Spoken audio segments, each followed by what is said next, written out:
आजची गोष्ट आहे एका मगरीची आणि खूप हुशार माकडाची.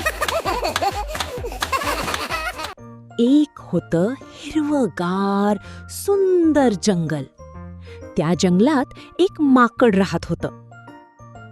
ते रोज झाडावर बसून गोड फळं खात असत आणि आनंदाने गाणी म्हणत. एके दिवशी नदीतून एक मगर आली. मगर म्हणाली, माकडा भाऊ, तू काय खातोस? माकड हसत म्हणालं, मी गोड गोड फळं खातोय. थांब, तुला पण देतो. त्या दिवसापासून माकड रोज मगरीला फळं द्यायचं. दोघे चांगले मित्र झाले. गप्पा मारायचे, हसायचे. पण एके दिवशी मगर थोडी फळं घेऊन आपल्या बायकोकडे गेली.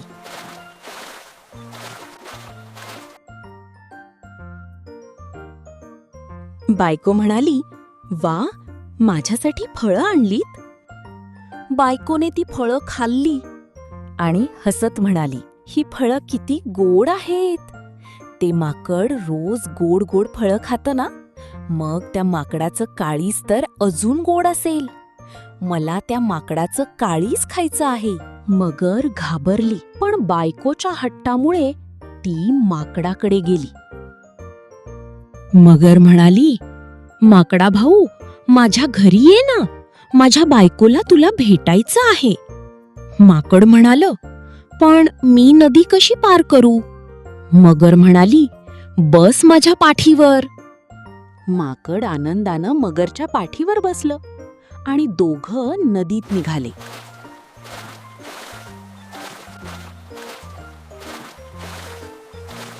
थोडं पुढे गेल्यावर मगर म्हणाली, मला तुला काहीतरी खरं सांगायचं आहे.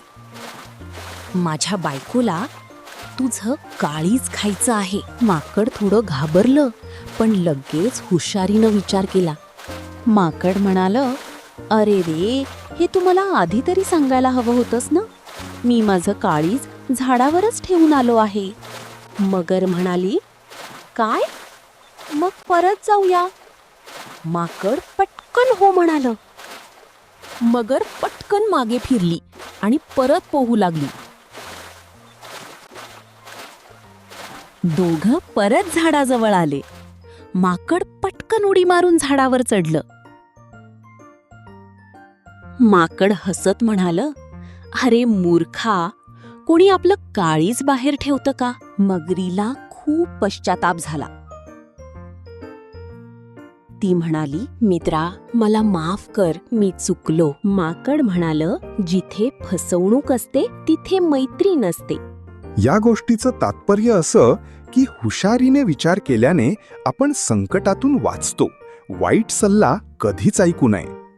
मुलांनो, गोष्ट आवडली असेल तर लाईक करा, शेअर करा, कमेंट करा आणि सबस्क्राईब करायला विसरू नका.